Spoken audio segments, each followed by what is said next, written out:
On the heels of yet another high-profile man overboard incident, this time from the world's largest cruise ship, more news outlets are starting to ask the question, why does this keep happening? Let's get into an article today coming out from the Messenger News. Welcome to the Midships Minutes. I'm your Captain Corey. This article is written by Christopher Gavin. After cruise passenger goes overboard, questions arise about who is searching and how long. Yeah, this is going to be a big question because the Coast Guard did not involve themselves in this search and rescue. See what happened here. After a passenger went overboard while on Wonder of the Seas near Cuba earlier this week, a maritime lawyer has raised questions about the search efforts to find the missing person. The incident played out while on board the world's largest cruise ship on Tuesday, 2 days into its 7-night trip from Florida's Port Canaveral. Now, remember, man overboard incidents, they do occur. We see about 1 to 2 a month on average. What separates this one from all of the other ones we typically talk about is the U.S. Coast Guard didn't get involved. And that's sort of what this article is going to get into.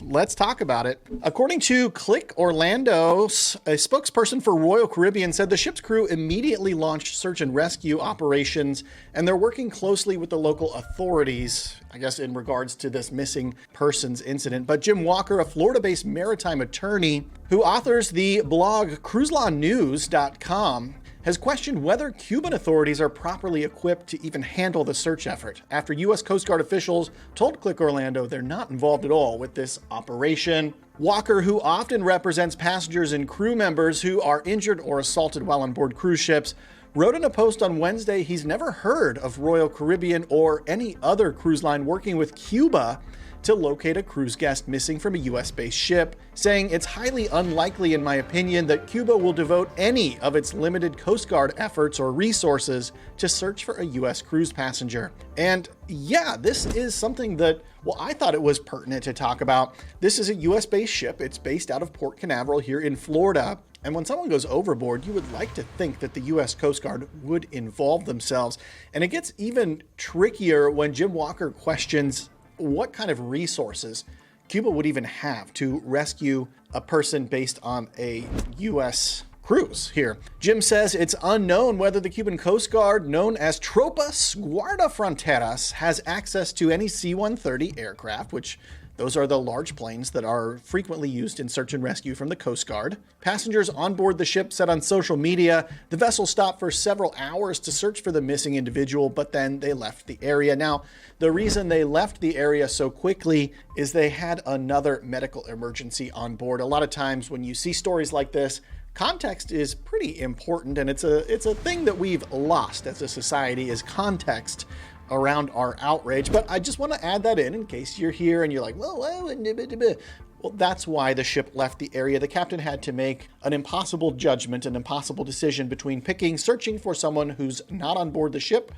or going and seeking medical care for someone who desperately needs it on board the ship. So, it's an impossible situation, one that you or I would never want to have to make. The ship then had to leave the area as another passenger on board was sick and needed to be brought to the Cayman Islands for immediate medical treatment. The online message board Cruise Critic, another passenger, wrote, "The ship stopped for about 2.5 hours when another emergency happened, and we're heading as fast as possible to Grand Cayman, which was not on our list of stops." According to Jim Walker, some passengers who went overboard on other cruises in recent years, this is wrong. There's one passenger that did this, was rescued after treading water for much longer periods of time.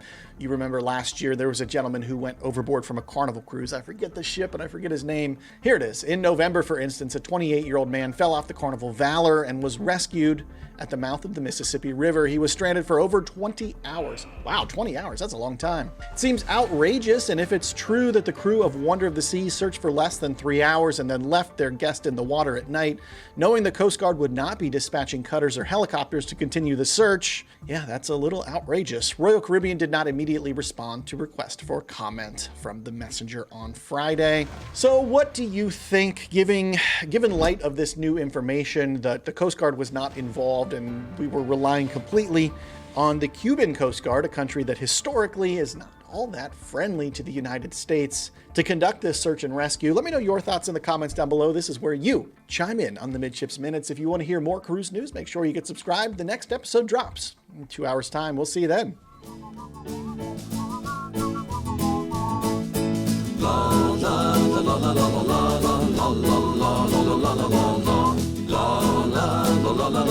la la la la la la la.